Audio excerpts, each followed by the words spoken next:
చక్కని సీతకి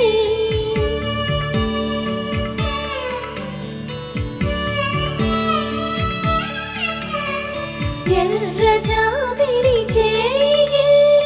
రాముడేడని అడుగుతుంటే